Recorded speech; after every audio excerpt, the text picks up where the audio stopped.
Champions trophy का एक cracking आगाज़ हो चुका है। पाकिस्तान अपना पहला मैच हार चुका और इंडिया अपना पहला मैच जीत चुका। इंडिया का जो मैच था बांग्लादेश निस्बतन कमज़ोर टीम के ख़िलाफ़ था और वो मैच अगरचे इंडिया जीत तो गया है, लेकिन हम ये कह सकते हैं कि कन्विंसिंगली नहीं जीता। इंडिया की बैटिंग थोड़ी लड़खड़ाई ज़रूर है और कोई ना कोई हमें उसमें कमी ज़रूर नज़र आई है, लेकिन यहाँ पर हम बांग्लादेशी बॉलर्स का भी तारीफ़ करनी पड़ेगी जिन्होंने बहुत अच्छी बॉलिंग की और एक छोटा टारगेट 228 रन का टारगेट एक मुश्किल विकेट पर उन्होंने थोड़ा सा मुश्किल ज़रूर बनाया इंडिया के लिए।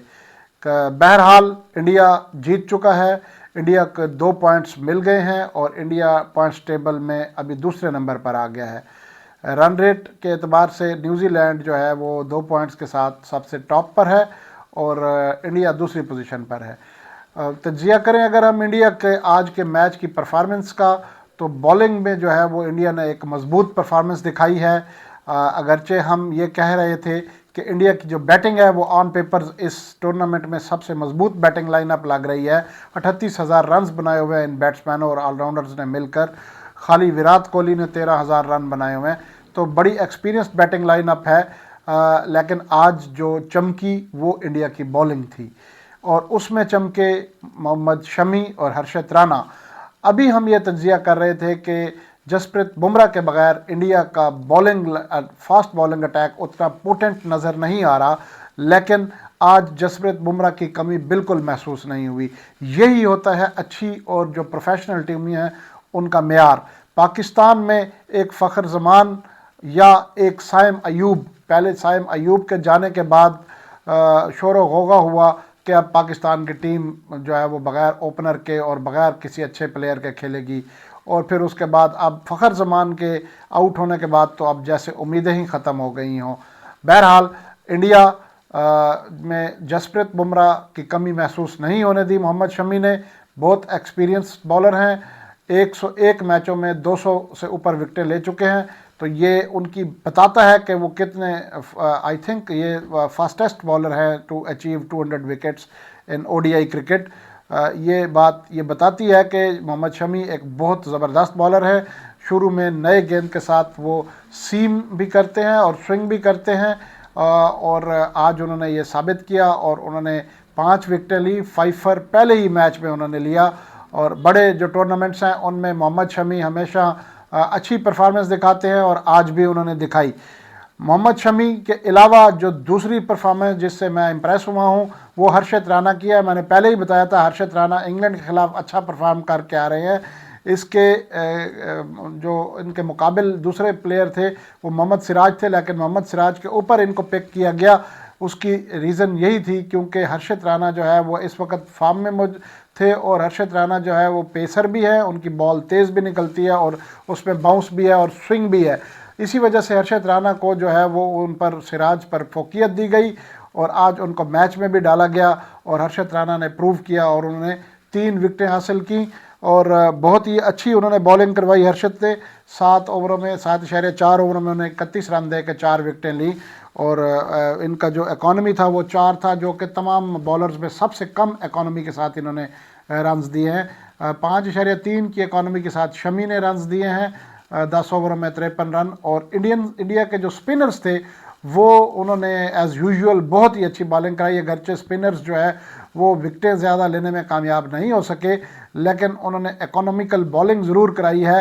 हम अगर बात करें जडेजा की तो वो सबसे ज़्यादा इकोनॉमिकल बॉलर रहे जिन्होंने 4.1 की इकोनॉमी के साथ 9 ओवरों में 37 रन दिए।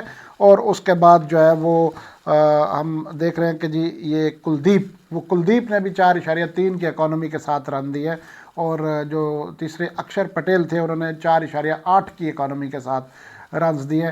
तो इकोनॉमिकल रहे, 5 से नीचे की इकोनॉमी रखी इन तीनों स्पिन बॉलर्स ने। तो बॉलिंग लाइनअप जो है वो इस वक्त इंडिया का काफ़ी मजबूत दिखाई दे रहा है। बैटिंग थोड़ी शेकी दिखाई दी है। रोहित ने ऊपर से आके तेज़ रन्स किए, एक अच्छा ओपनिंग पार्टनरशिप 50+ का पार्टनरशिप दी, जिसकी वजह से एक मजबूत फाउंडेशन ले डाउन कर दी रोहित ने और शुभमन ने। और शुभमन जो है वो, जैसे कि मैंने आपको पहले ही बताया था कि मेरी प्रेडिक्शन के मुताबिक शुभमन गिल जो है शायद वो इस टूर्नामेंट का मैन ऑफ द सीरीज़ या प्लेयर ऑफ द टूर्नामेंट होगा। तो शुभमन गिल ने पहले ही मैच में ये साबित कर दिया, सेंचुरी लगाकर, और ऐसी मुश्किल विकेट पर जहां पर बाकी सारे बैट्समैन स्ट्रगल कर रहे थे, वहां पर शुभमन गिल ने बहुत सॉलिड डिफेंस के साथ अच्छी शॉटें खेलते हुए 129 गेंदों पर 100 रन बनाए, जो कि उनके स्टैंडर्ड के एतबार से उतनी फास्ट इनिंग तो नहीं थी, लेकिन विकेट को और सरकमस्टांसेस को देखते हुए एक बहुत ही अच्छी और सॉलिड इनिंग खेलकर उन्होंने इंडिया को मैच जितवाया और उनकी इंडिया की जो जीत है उसमें कलीदी किरदार अदा किया। शुभमन गिल जो है वो इस वक्त वर्ल्ड रैंक नंबर 1 बैट्समैन बन चुके हैं, बाबर आजम को पीछे छोड़कर। और शुभमन गिल जो है वो आने वाले वक्तों में दुनिया में बहुत तहलका मचाने वाले हैं। ये बहुत सॉलिड और बहुत खूबसूरत स्टाइलिश प्लेयर है। शुभमन गिल के अलावा जो है वो इंडिया के जो बैट्समैन हैं उनमें रोहित शर्मा ने भी अभी थोड़ी फार्म दिखाई, ऑल्दो वो आउट तो हो गए लेकिन एटलीस्ट एक मजबूत फाउंडेशन ज़रूर दे गए। उसके बाद अक्षर और अय्यर और जो कोहली है ये इतनी खातिर खा परफॉर्मेंस नहीं दे सके।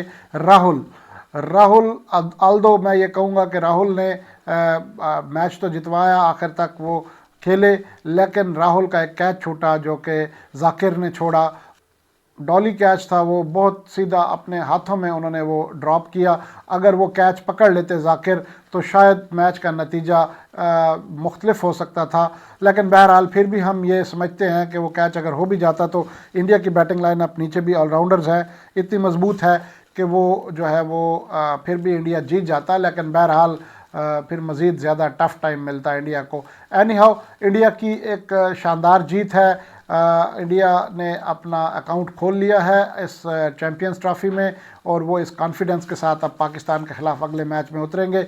पाकिस्तान एक मैच डाउन होकर जा रहा है, ना सिर्फ डाउन बल्कि पाकिस्तान रन रेट में भी काफ़ी नीचे है, और ये रन रेट जो है यकीन रखें कि ये बहुत बड़ा फैक्टर साबित होने वाला है इस चैम्पियंस ट्रॉफ़ी में, जो पाकिस्तान की टीम का हमेशा से वीक पॉइंट रहा है। जब भी कोई भी इंटरनेशनल टूर्नामेंट होता है, Pakistani coaches, I don't know, जो मैनेजमेंट है, जो प्लेयर्स हैं, वो इस बात को फोकस क्यों नहीं करते कि रन रेट की एक कोई अहमियत होती है।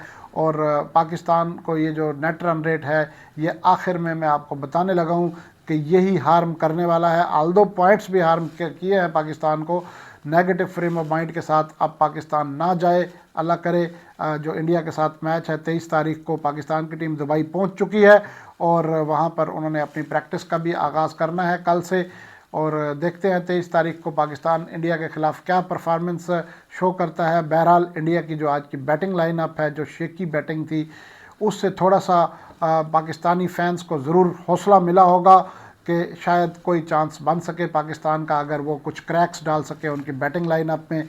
लेकिन साथ ही उनकी जो मजबूत बॉलिंग लाइनअप है और शमी के फार्म में वापस आने से दोबारा जो है वो एक सवालिया निशान भी पैदा हो गया पाकिस्तान के बैटिंग लाइनअप के लिए कि क्या वो शमी और हर्षित राणा को खेलने की सलाहियत रखेंगे। इमाम उल हक टीम में वापस आ गए हैं फ़खर जमान की जगह पर। देखते हैं कि इमाम उल हक क्या करते हैं। इमाम की जोड़ी बनती तो फ़खर जमान के साथ थी, लेकिन अब देखते हैं उनके साथ दूसरा ओपनर कौन आता है और क्या वो उतना सॉलिडली अभी परफॉर्म कर सकते हैं। ऑल ऑफ अ सडन इतने इम्पोर्टेंट मैच में सीधा इमाम उल हक को उतारा जा रहा है, तो फिंगर्स क्रॉस्ड। देखते हैं पाकिस्तान और इंडिया के मैच का क्या नतीजा निकलता है। बहरहाल आज के मैच में इंडिया की ज़बरदस्त परफॉर्मेंस और इंडिया के 2 पॉइंट्स, क्रेडिट टू इंडिया। इजाज़त दीजिए, अल्लाह हाफिज़।